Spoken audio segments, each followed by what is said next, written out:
Very good morning. You're still watching Morning at NTV. Arnold Sagawa here with you. Let's get into some of the guests that we do have for you today. To start with, a gentleman from Christ the King, of the parish priest, to be more precise, Mr. Gerald Kalumba, to just give us a sense of what everything looks like now in the time of COVID, what the congregations look like, or the lack of congregations for that matter, especially with the Martyrs Day here today.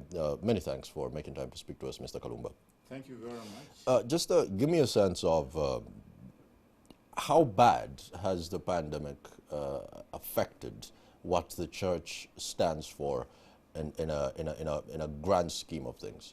Of course, the pandemic, of course, has kept people away from congregating, from making communities, because human beings are not only single entities, they come together and make a communities. In a family, we begin with small families. You are a young man, maybe you are married or you intend to marry. Oh, yes, please, let's move on. You have to put me on the spot. Yes. So that's the beginning of creating community. And we don't stop at that. People, when you marry and you get married, you belong to your families. And even what I see, it's not very important though, as far as marriage is concerned, but you see people making grand parties, grand weddings, calling people to eat and drink. That's creating communities. I'm not so much concerned of eating and drinking, but creating communities. Arguably, the biggest problem that so the problem is the church now cannot make communities. But that's arguably something that the pandemic has showed us. The mere fact that now we're having a sort of scientific weddings and scientific gatherings and all of these things being done very remotely. Do you get the sense that maybe, because people are spending over and above what they can, yes, because if we're tying a knot, if I am getting married to someone, why do I need to take out a loan to finance that? Well, the president, I don't know whether he's the one who started that notion of scientific. I don't know exactly what it means, scientific, but in our own situation as a church, we are not the ones that encourage people to make big parties. The church expects only 5 people at a wedding, and that would be a valid wedding. That would be a legal wedding with 5 people. The couple, 2 witnesses of the couple, and a priest or a deacon to witness on behalf of the church. That's all we expect. How you dress, you may dress like you are now, you may dress in a more simpler way, you may dress in a big way, but that's not what the church asks of you. So what people do in organizing their weddings sometimes is exaggerated, especially when people do it when they are borrowing money, when they go beyond what they can do, what's beyond what they have, and they expect. There's a certain financial institution that even has a facility set out for kwanjulas, and this is a special facility. The same way you can take out a mortgage to finance maybe a 10-year plan for a house, this one is a special kwanjula facility, and that just, maybe this might have been a blessing in disguise to remind people for what the basics of matrimony stand for. Like you're saying, 5 people is enough. Yeah, I think you can see where the world goes. Even when we talk about Uganda Matters and so on, and the day we are celebrating today, you can see that when somebody creates a facility, for him he's a business person, or for her it's his business. And the more he can attract you to that business, the better for his or her business. But you have to be alert and see whether going into that business is helpful to you or not. Because you go into a business to borrow money for kwanjura, for introduction, and yet you have not even wedded yet, and you spend so much, and you go to just a show to people to show, and you are not showing what your real identity is. You are showing what you have borrowed. Father Kalumba, I wish I came with my Bible today, because this segues so well into something else in the Bible, where people are starting businesses in the temple and selling all these things. And that just shows me what has become of Martyrs Day. It has become a business. Yeah. It has become a place where people sell all sorts of alcohol. They sell all sorts of, I have no issue with Rolexes. I love Rolexes, but there's like thousands of stands, or in the hundreds. And is this a reminder of us going back to basics, to what Martyrs Day should be, what Uganda Matters stand for on a global scale, that now that we cut down the number to maybe 60 or 70 people, we are reminded of the fundamental, which is what the Uganda Matters stand for? Is this a way to kind of jumpstart us, to remind us what they stood for? You are bringing a very, very, very, very important point here, I think. As I say, when I was seated in your sitting room, I saw your core values. And I will not integrity and so on and so forth. Among these core values, I didn't see your financial interest in this institution of the TV. Someone once said we earn 50,000 a month, which I could. God knows I spent 20,000 on the suspenders. But that is also part of what the institution wants. They want some money from what they are doing. But that's not a core value which is expressed. So it's the same with the Uganda Matters you are talking about. When you begin to emphasize for the state it is okay to emphasize, Ugandan state can emphasize tourism as the important part of the day. For them, they speak of religious tourism. For us, who are going to Namugongo on this day, our core value is not tourism. When the Martyrs went to Namugongo on this day, when they walked from wherever they walked, and for the days they walked, the hours they walked, it was not for personal joy, interest, making money for somebody. It was painful. It was something that they know they were going to lose their lives and so on and so forth. So for us, it is the spiritual, the religious spiritual area that is important for going to Namugongo. It's not the eating of Rolex, not the drinking of water, not eating your pork along the street. People, there are many people who do that, who go for that purpose. That majority of the people who walk, for example, from Kenya, from Rwanda, from Congo, even from within Uganda, people walk all the way from Kabare and all different, from Gulu areas, even Arua, and walk to Namugongo. This is not walking for purposes of getting joy, making money. They get tired, they come sleeping along the road. So their value is not basically money. They have to eat along the way they... I definitely appreciate where you're coming from, Father. And this now, again, I want to take it back to that example of the temple, because we are often tempted to sin if there's something that, I want to call it maybe a low-hanging fruit that is dangled right in front of you. If one was to pass by Speak Road at a certain hour and they see something, it's different if they pass at 1 p.m. than them passing at 1 a.m. It's kind of the same thing when it comes to you going to Namugongo before COVID, and you pass by the streets and there's all this liquor being sold. How essential is it, and what's the role of the church, the Catholic Church, I want to emphasize here, in making sure they do their best to maybe weed out this liquor frenzy that has almost become synonymous with the site on a day of such magnanimous importance to not only the church, but also the state, because let's face it, like you're saying, there's tourism happening here. As you said, the church may not have enough authority to handle all that, all events that take place along the roads. As you have even given the example of Speak Hotel. some of the things that take place at one The road, the road. Speak I don't Road, want to- speak yes. rather speak Yes. speak Road. Some of the events that take place at 1 a.m.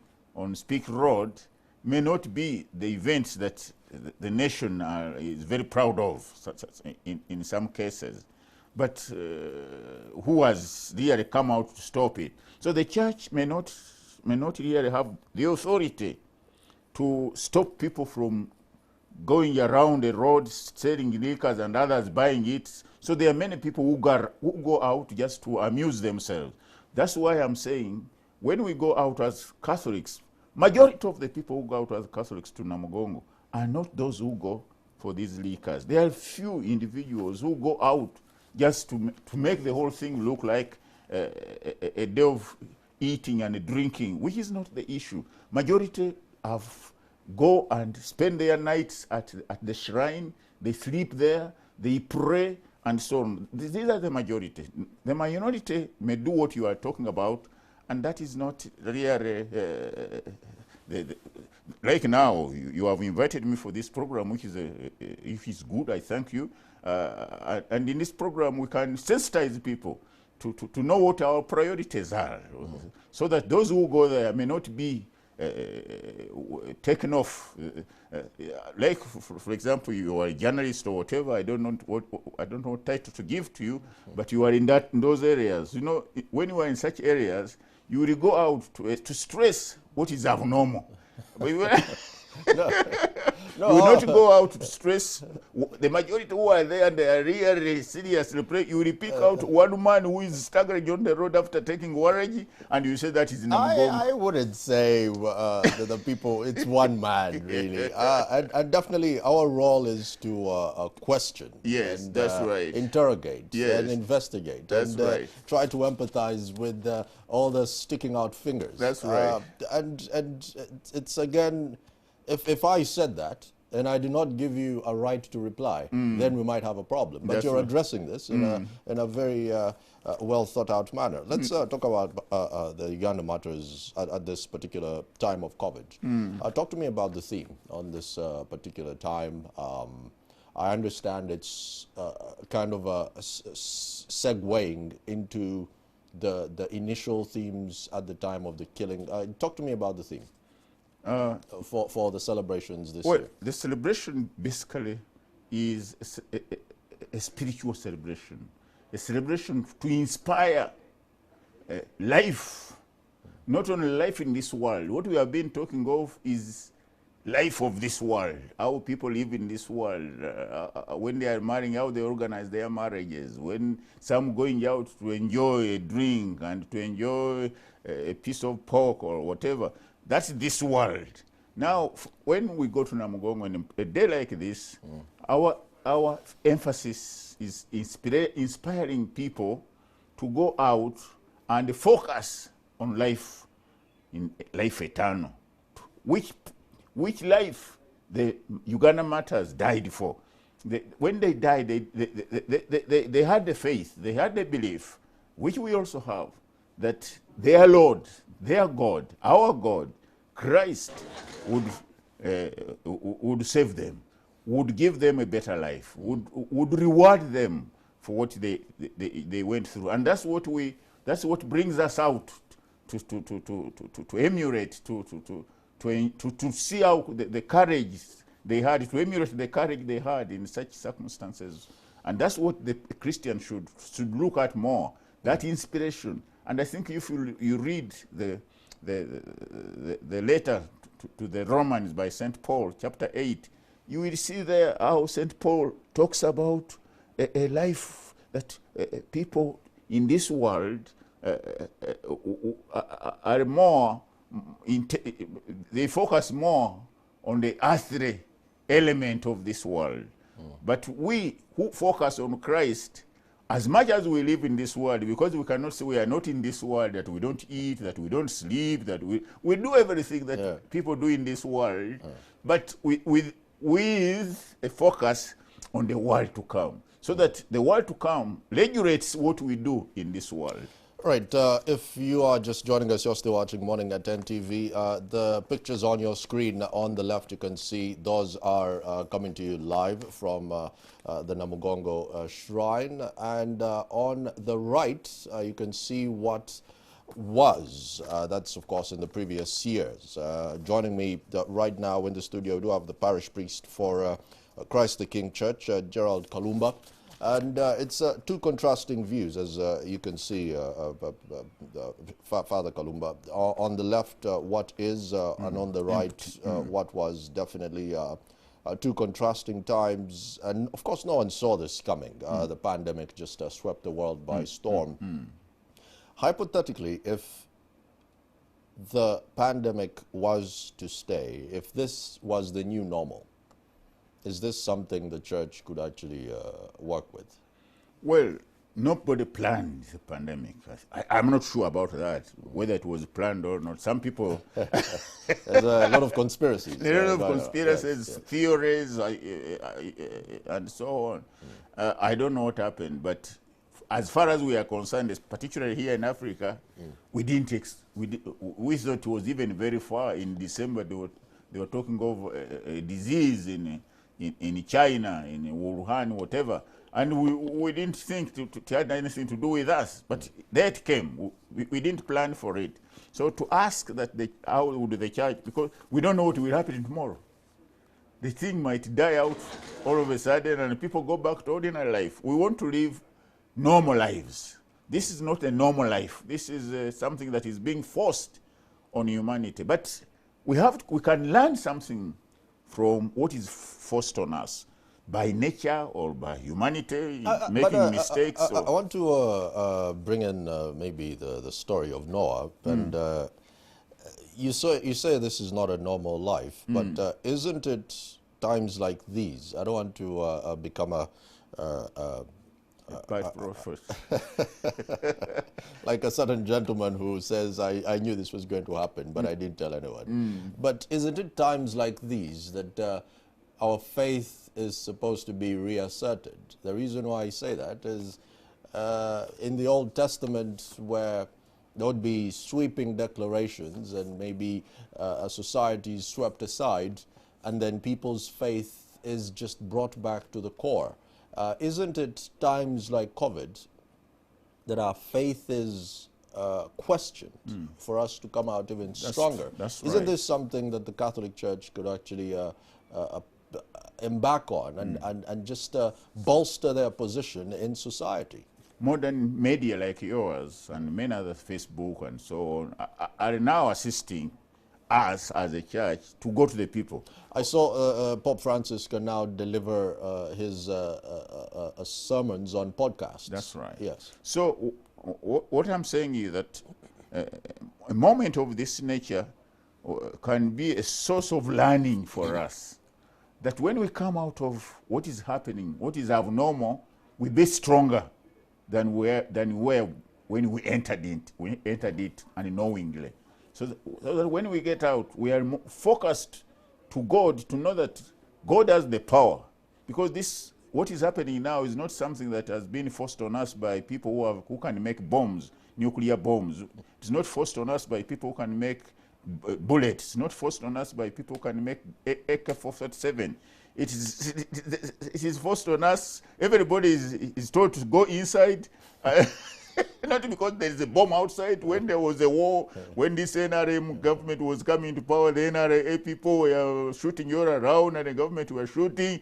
And then on the tip, they would tell us, stay inside and don't look through windows. And before, maybe you were not born yet. We were running around. You should have seen me.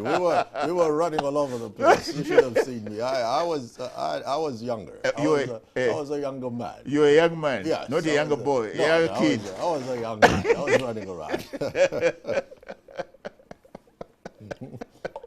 But yes, like you're saying, this is something that has been forced on us. Yes. And definitely it's a time for us to just bolster our faith. And look at it more intently and understand what we can learn from it, from many angles, from the angle of faith, angle of economics, which is for finances. We can learn from it, from many angles, I believe. When it comes to the church, how have you repositioned, repositioned is the right word, repositioned yourselves to make sure you deliver your message in a more remote manner? I asked you before we came on air, how is the church, how is it doing? And you said, you know, there's hardly any people. And have you worked around that now? Hypothetically, if this was to go on for another year, have you changed your delivery mechanisms? At the moment, at Christ the King, what we do is to have our prayers every morning on our Facebook page. So that's how we try to keep connected to the community, particularly that community which used to come to the church, the community which works around the town, even place like ours here, people would get a moment and come to the church and have prayer. So that's where we try to keep contact with this community. Beyond that, I can't say we have planned anything particular. Of course, it's not easy when people don't come to church like that. When they come, they bring with them a lot of energy in many ways. They inspire us also in different ways. When you look at them, and they talk to them, and they talk to you on some occasions, that interaction is very rich in itself from many ways. Of course, there are also other areas which can be affected. Like now at Christ the King, we are constructing our church, which is a big project. It was a project, construction of the church, necessitated demolition of Christ's residences, which we have now been rebuilt, and we are using them, but now the church is not yet finished. And the people coming to pray would recognize that their church was in trouble, was not there yet, and they would contribute to it. Yeah. But now, when they are not coming, it becomes very difficult to see how we can raise that money, because for us, we are not going so much on fundraising. We are depending a little more on people's coming to the church and seeing their work, and then they support it. And that's what I was actually going to ask you, when it comes to the tithe and maybe the offerings, how badly this has hit you. Of course, there is nothing coming in particularly. Offerings, well, some individuals are very, very dedicated, may send something, maybe on telephone or what, but generally there is almost very little that comes in, not much, considered to what would have been coming in on a normal basis, on a daily basis. Right, Father Kalumba, maybe some last remarks on the Martyrs Day and what you think of this particular predicament that you are in at a time like this when people are supposed to be reaffirming their faith. Definitely this is a big day on the Catholic calendar, or even any religious calendar. It doesn't have to be only Catholics.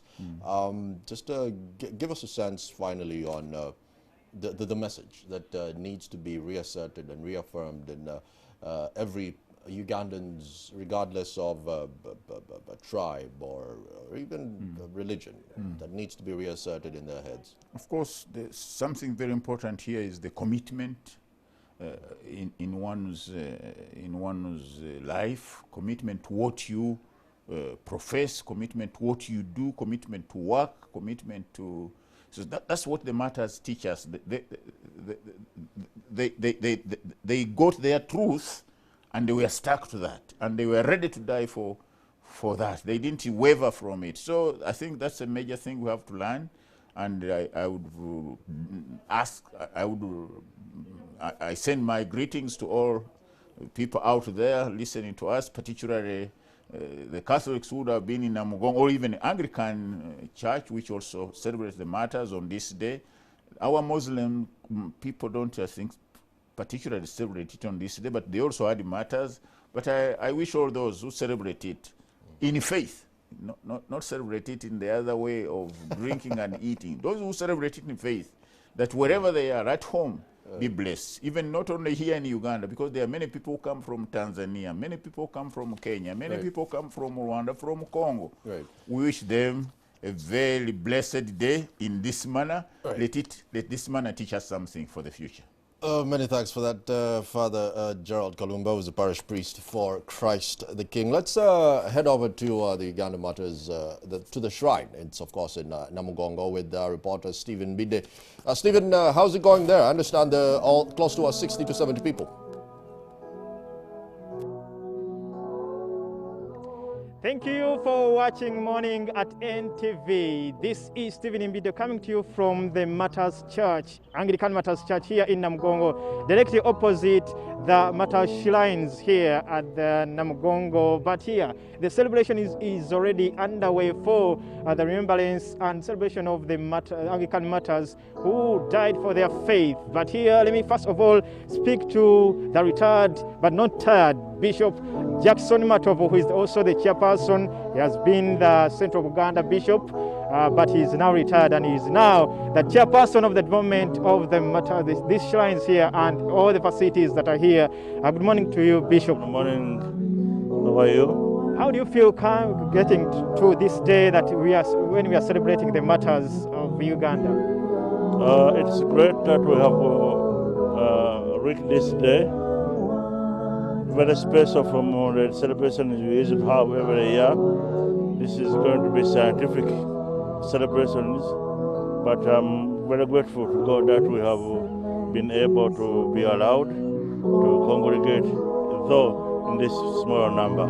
Okay. It's a small number, but today what is so special on this day, apart from the scientific celebration, today what is so special, that is so different from other days that we've been here? Apart from worshipping and praising God, as we usually do, today we are going to unveil the plans for the amphitheater, which is going to be built here. And if it is done, it will be of great help to provide seats for all the people who congregate here on every 3rd June every year. So we hope that if we start building it, God willing, in a year or two will be finished.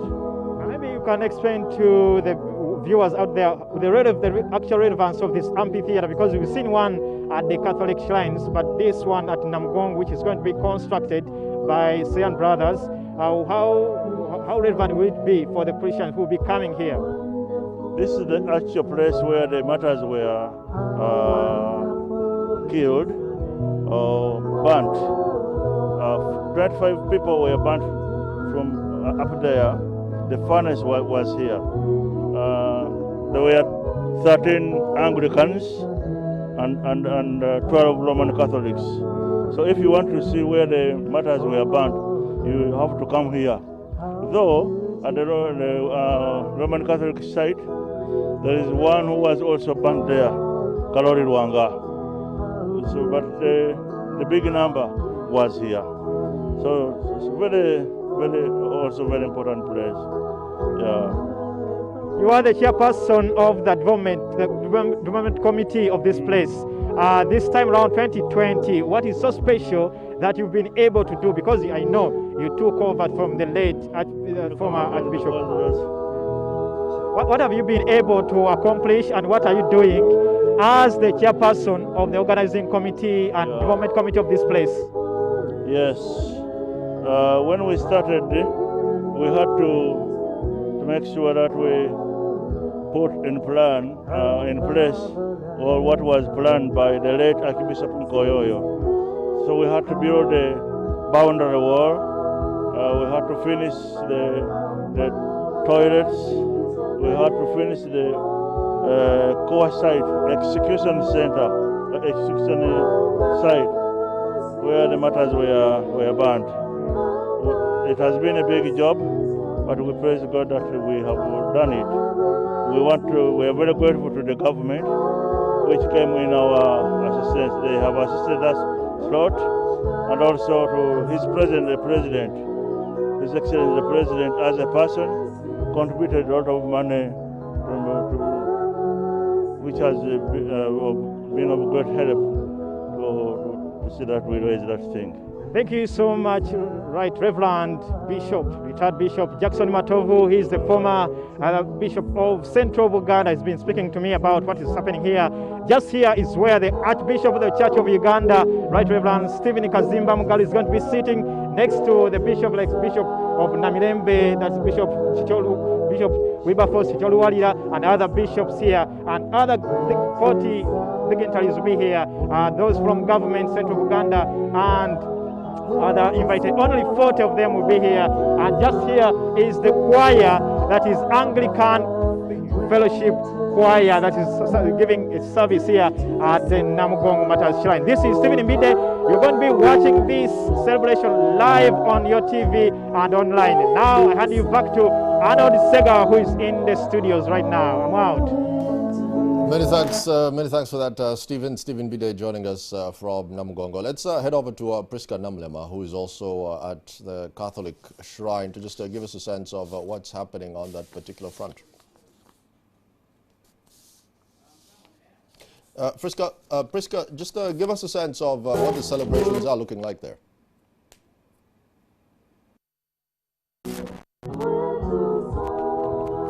Mugongo lunaku lwa kusatu ennaku z'omwezi lisatu omwezi ogw'omukaaga omwaka 2022 lunaku lukulu nnyo mu Uganda olw'abajulizi ba Uganda abafiiririra eddiini wabula kyannaku era kyennyamiza okuba nti Namugongo afaanana nga bw'afaanana mu kaseera kano. Namugongo ali totally empty, temuli wadde omuntu n'omu okujjako bannamawulire bokka abazze okulaba ate embeera nga bw'eyimiridde, naye nga bo abantu abamanyikiddwa okuba nga babeera bangi nnyo mu kiggwa kino twali n'omu aliwo azze okulamaga. Awo tutambula mu mpola wano wonna waba watuddewo abantu nga wajjudde beetoolodde buli wantu, kyokka twali wadde omuntu n'omu. Eno nevudde ku mbeera okuba nti ekirwadde kya coronavirus kyayingira wano mu ggwanga, mpozi n'ensi yonna okutwalira awamu, nga y'ensonga lwaki bannabyabufuzi abakulembeze b'eggwanga baavayo ne bagamba nti tewali muntu n'omu agenda kukkirizibwa kukuŋŋaana mu lujjudde, so nga ate ne batwala eddiini wano mu ggwanga balangirira nti Namugongo ku mulundi guno tagenda kubanga abaayo twagenda kubawo okulamaga.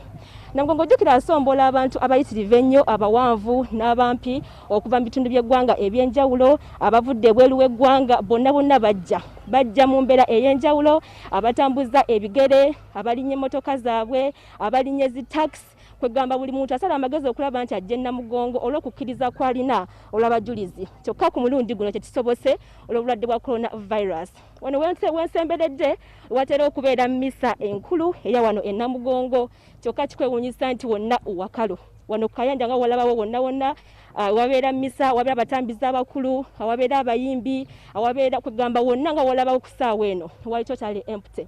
Nga bw'omanyi nti era Namugongo asombola abantu bangi bajja nga balina ebigendererwa ebyenjawulo, abamu bajja nga bazze kulamaga, kusaba, kusinza n'okujjukira obuzira bw'abajulizi ba Uganda. Kyokka abalala bajja nga bazze kulwa business, abazze okulambula, abazze okusanyuka. Kati ekifo kyonna kya kibululu kisirifu nga bw'okiraba bw'oti. Tewali wadde noise gy'owulira eva ebbali oba nti kidongodongo oba waliwo emicomo gy'ennyamaga gitera okubeera, kwegamba byonna bitiisa era byennyamiza. Mpozi katono nnyo wagenda kubaawo mmisa era etali ya bbugumu nga gutera okubeera, era ng'egenda kukulembera Busaabasimba w'essaza ekkulu ery'e Kampala, Dr. Cyprian Kizito Lwanga yagenda ogikulemberamu n'abatambizi abatono ennyo wano ku kiggwa, era nga bagenda kubeera mu basirika mwennyini mu Kereziya, so si wano Kayanja nga bwe gutera okubeera. Mpozi n'ekirala nga tuzze ku mbeera Namugongo eri gy'abeeramu, tugamba nti Namugongo awuumye, wabula kaseera kano twali kuwuuma kwonna. Olaba oluguudo luli olwa Nakiyanja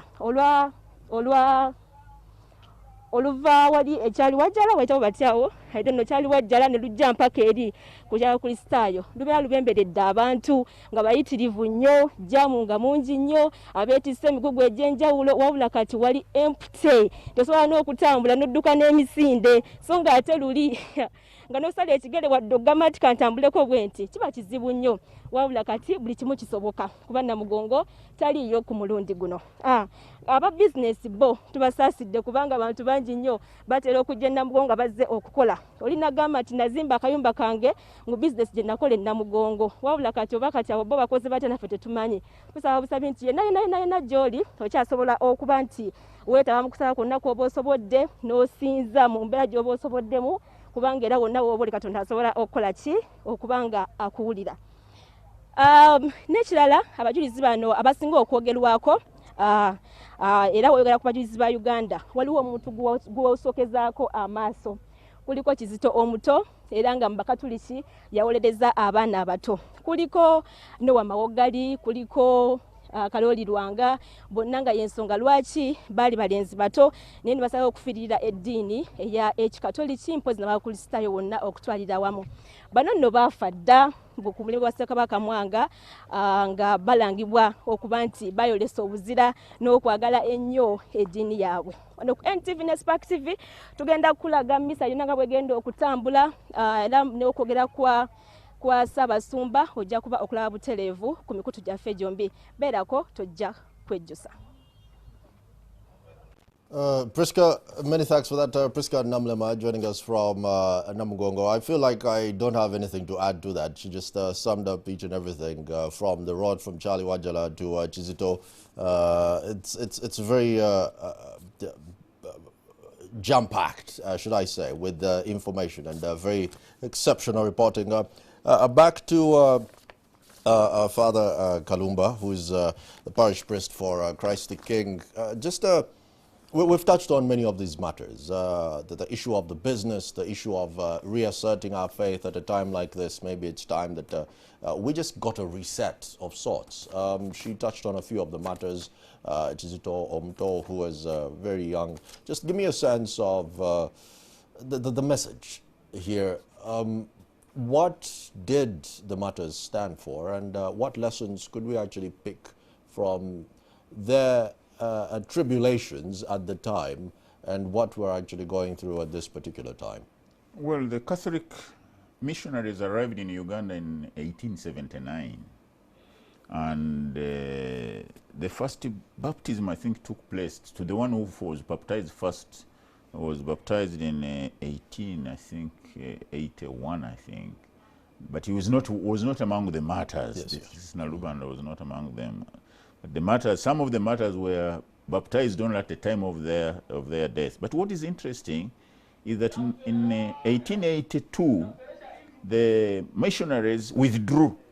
I think they had some fears. They didn't want their people to die so much, so they withdrew from Uganda and went to Tanzania, to Mwanza. And the people who had come to accept them, the people who had come to believe in the faith, the people who have come to practice the Catholic faith, continued the mission. They didn't stop.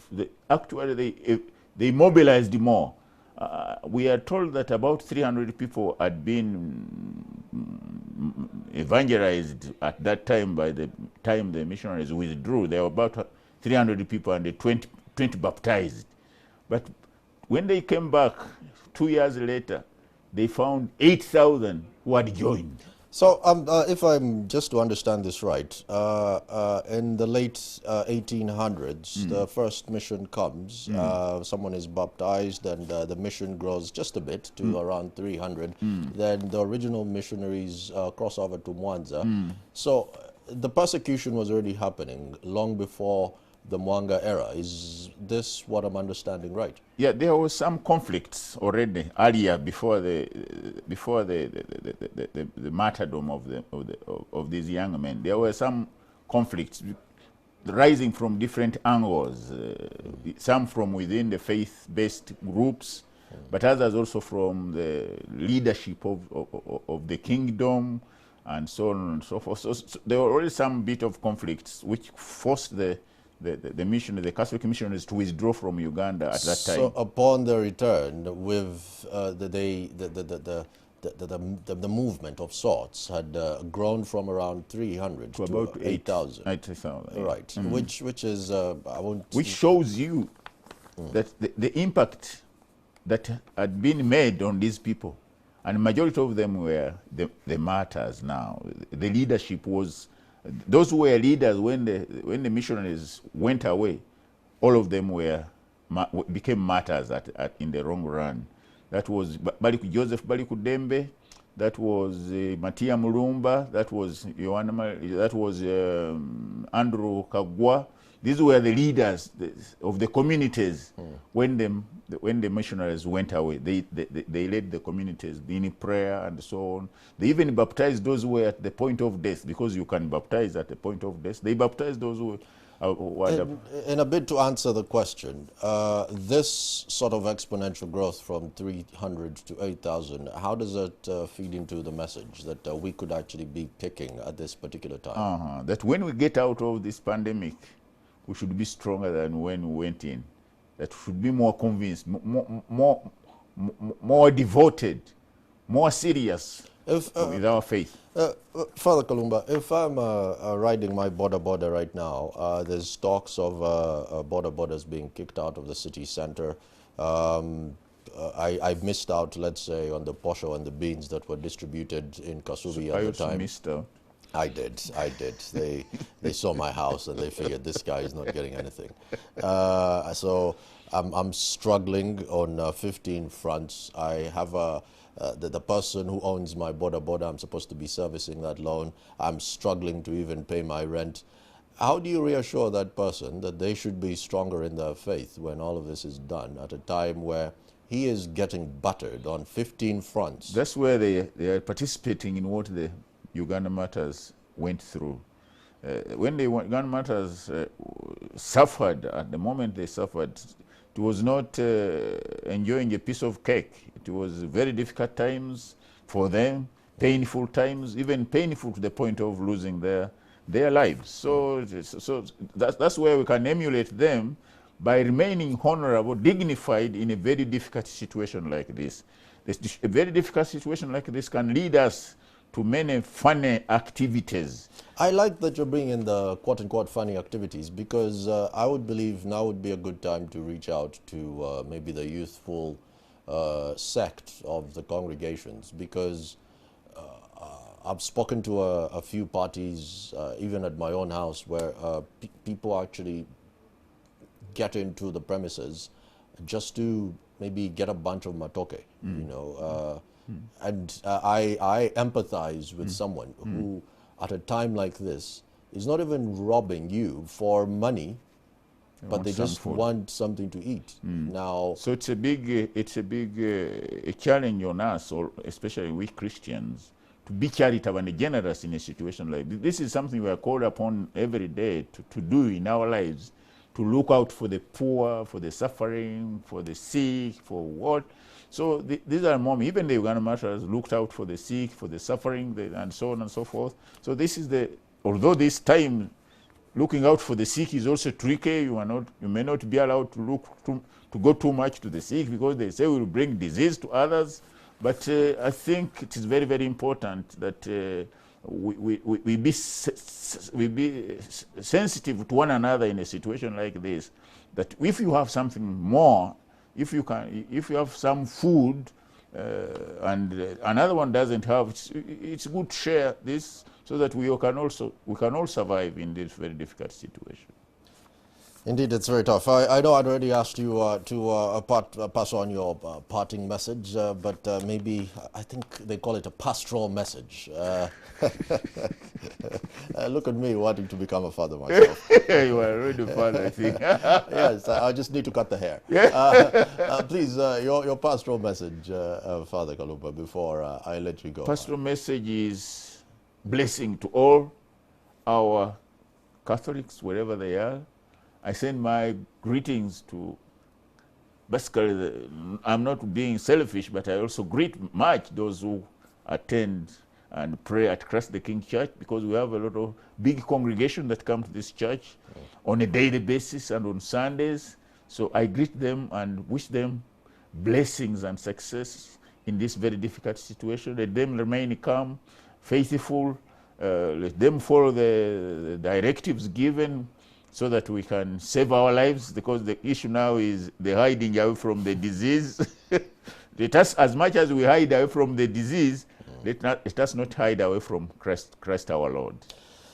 Father Kalumba, many thanks for making time to speak to us. That was Gerald Kalumba, who's a parish priest, Christ the King, just giving us a sense of what the Uganda Matters Day stands for on this very eventful day, very historic day. Usually, many people do travel miles across borders to come and be part of these celebrations. Today is a very special case. No war. Well, we are fighting a different kind of war. Some leaders have called it an invisible enemy. COVID-19 has meant that the service today is restricted to close to 60 to 70 people. But we will be bringing you this live coverage at NTV, not forgetting Spark TV, that will be live, coming to your sitting room or wherever you're watching from. It could even be on your phone. On our social media platforms, Facebook, that's of course at NTV Uganda, even Twitter, you can get all the highlights in the course of the day. As always, I'm Arnold Sagawa, your humble shepherd, taking you through all the happenings as they happen in real time. This is Morning at NTV. Let's take a quick break.